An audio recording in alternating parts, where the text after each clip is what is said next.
some of them have never been there before. Right. And so to have them walk backstage and see all the great acts that have come through and have their names signed on the wall, Right. most of them are in awe.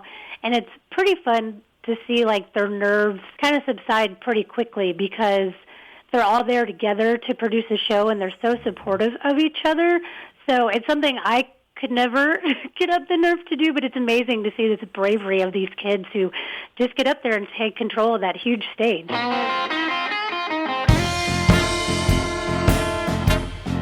Welcome to St. Louis in Tune. I'm your host, Arnold Stricker, along with co-host Mark Langston.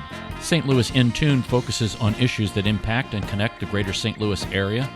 Our topics include the arts, crime, education, employment, faith, finance, food, health, history, housing, humor, justice, and sports.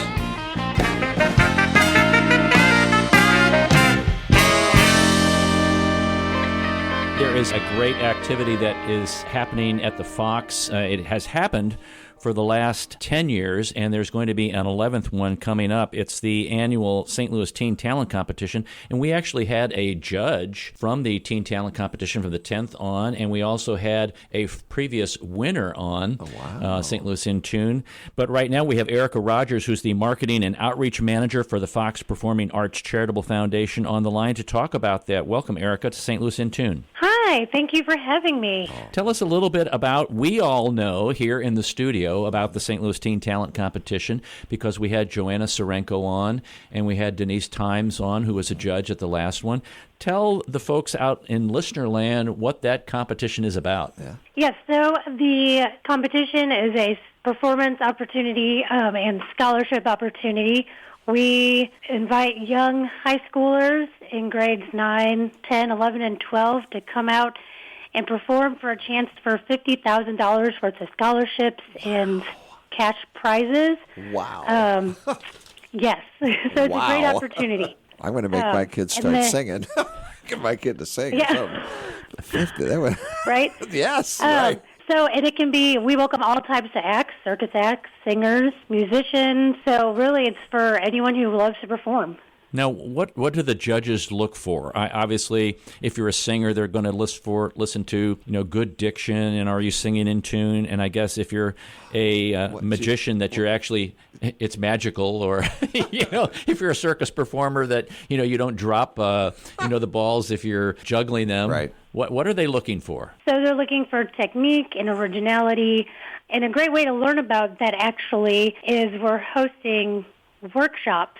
The first one being on Saturday, November 14th at 10 a.m., and then another one December 12th at 4 p.m., and they'll be able to learn more and talk with our production team, and our finals director, Tony Parisi, actually helps guide them and teaches them how to walk with confidence and present their best self for the judges. So as soon as they hit that stage, the judges see they are ready and poised and about to put on a great performance. So this is limited to kind of the St. Louis region? Yes.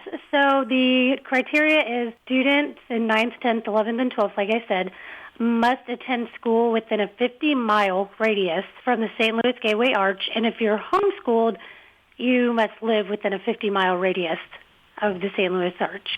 Now, there's a deadline for registration. I know registration's been open since the beginning of October.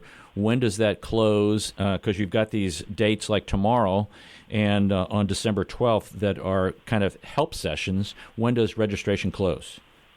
So registration closes December 31st, and they can register at www.foxpacf.org. And this year we are actually doing video submissions. So we're excited about that because it opens it up to a whole new group of people who usually may be too busy because they have other things like debate and orchestra.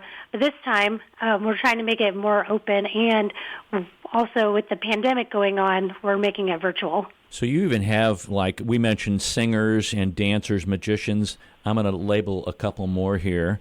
Actors, if you're in a band, so it could be more than one. You could have a group, and specialty acts, comedians. So how big can the groups be? They can't obviously be, more than 6 or 7, or how big can they be? They can be up to 6 people. So if you've got a band that, whether it's a rock band or a dancers, right, dancing group, right, that works like that. When they're doing these and submitting these videos and submitting it online, all that information's on the website foxpacf.org on how they do that, correct? Yes, and actually we took it a step farther this year, and if you visit our YouTube channel at Fox PACF, we have Getting Your Act Together videos, and it's a series of videos that teach you how to prepare, but also we have a video that gives you video recording tips on how to make your best video recorded performance to submit for the competition. I would think that would be important because sometimes, people may think they have to have this real professional kind of videography or recording things, and actually now cell phones actually do a pretty decent job of doing all of that right now. Exactly, and we cover that in that video because we want them to know it doesn't have to be this high-quality edited video. So we give them the tips of how they can do that with any equipment that they have, including, and especially the cell phone, which everybody is familiar with using nowadays. Now, I want to mention to the listeners that the 2020 winner of the competition was a freestyle hip-hop dancer from Kirkwood High School, won an $8,000 scholarship and a dance intensive scholarships. And these scholarships, I know you mentioned $50,000. The first place is $8,000, second place is $6,000, third place is $4,000. That's paid directly to the university or the institution that they're going to, or is that paid to the participant, the contestant? So it's paid to the institution, and we actually allow them to use that for higher education purposes besides college. So if they want to use it towards an acting school or a dance school, they are allowed to do that as well. Now, have you ever had someone who won it as like a sophomore or junior, and then they kind of kept the money until they got out of high school, or has that ever happened before? Oh, yeah, that happens all the time. So we allow them to have that scholarship until they are ready to use it for higher education. So that is definitely not a problem. So if they won as a junior or a sophomore, so they'd come back and perform as the winner the following year as a guest, and then they're welcome to come back and perform in other competitions as long as they're still eligible. Oh, so they can, like if they won in 2009, they can come back and perform in 2010, or is... Yes, we've had quite a few acts place, second or third, and then they've come back the following year to try to win that first prize spot. Wow. That would really give you a lot of money to go to college after that.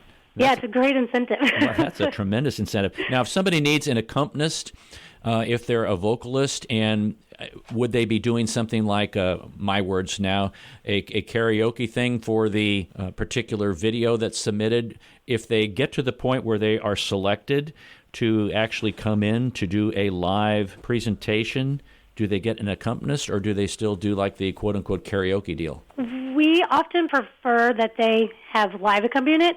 So we provide a band, and we have a great music director, Steve Neal, who accompanies them live. Unless the act doesn't call for live music and works better with recorded, then we will use that. And then sometimes they have an accompanist come with them, depending on what the instrument they need to have it accompany them for their act. We allow that too. So either way, we have accompaniment provided throughout the whole competition if they need it. Okay. How many videos are you anticipating? Like, how many did you get last year? I know last year was kind of different because we weren't kind of in the COVID thing, so it was mostly, I'm guessing, in-person kind of auditions. How many people auditioned on the first go-round? So we had over 125 performers the first round of the competition. This year, we're already up to that number for people registered. So it's very exciting to see how many actual videos that will come in for this being our first year offering that option. Now, is this something, if we get, whenever we get, I should say, if we get out of COVID, whenever we get out of COVID land, is this something that you maybe want to do to encourage more participation in the first kind of preliminary rounds? Well, the idea behind the whole competition was to have it live during every round because it gives kids a stage to perform on who often or may not have that opportunity anywhere else. And the nice thing about doing it live is they get immediate feedback from the judges, which is a nice benefit for right after your performance, having seen it live. That makes sense. Depending on what the future brings with COVID, we hope to get back on that stage and gather in person and see these performances live, but that's yet to be determined. Yeah, and now you have like the preliminary round and then the semifinals and finals. And this is kind of a twofold question. Here's the first part of the question. Are the judges the same throughout each round? Good. So, no, we have a different panel of judges for each round of the competition. Okay, and the second part of this is, do you try to have a certain number of contestants go from preliminary to semifinal to finals? Like, are you limiting the final competition round to, my words now, 10? Or like if you have 15 outstanding acts, do all 15 go? Good question. So prelim, as you know, it's everyone who registers. And then semifinals, we try to narrow that down to 45 to 47 acts. And then from there, in the past, we allow about 12 to 15 acts for finals, and that's 15 is the max we have allowed in. I can understand that because maybe there's a time frame that you're trying to deal with. What's the time frame normally that you give people, or do you give them one? So act must be between 2 and 4 minutes. And so, trying to fit that when we get to finals into a 2-hour show, typically on stage. And then last year, we had to cut down the show some more because we were able to actually have it on Channel 9 as an hour special, and that was our finals last year. So that's why we keep it between 2 and 4 minutes for an act. And I think it's important for people to understand that past finalists have performed on tour with Hamilton on NBC's The Voice, American Idol, been at the Muni, the Chamber Music Society of St. Louis, at the Sheldon Concert Hall, Shakespeare Festival St. Louis, the Gateway Grizzlies, and Cardinal Games. That speaks very highly of the quality of talent that you guys are getting in through this competition. Yes, we're so proud of those people, and to see that they've gone on to do national work and work with some of the great organizations that are here in St. Louis. And in a typical year, that's one of the opportunities we provide, is ask the finalists during the summer following the competition, they are provided performance opportunities like at the Muni and St. Louis Shakespeare Festival when we're able to be a part of those festivals. I'm sure they probably come to the finals and watch and see who's shining and who's not shining. Right. And this is another question. Do they sing? Like if I'm a singer, I have to sing the same song all the way through, or can I change songs? Ooh. So the songs may change between preliminary and semifinals. And after semifinals, that's the song you have to perform. And that change between prelims and semifinals, we just ask that it's in the same genre. So if you're a tap dancer, we ask that if you did a tap dance in prelims, you tap dance in semifinals. But you could tap dance to a different musical song or something. Correct. Okay, gotcha.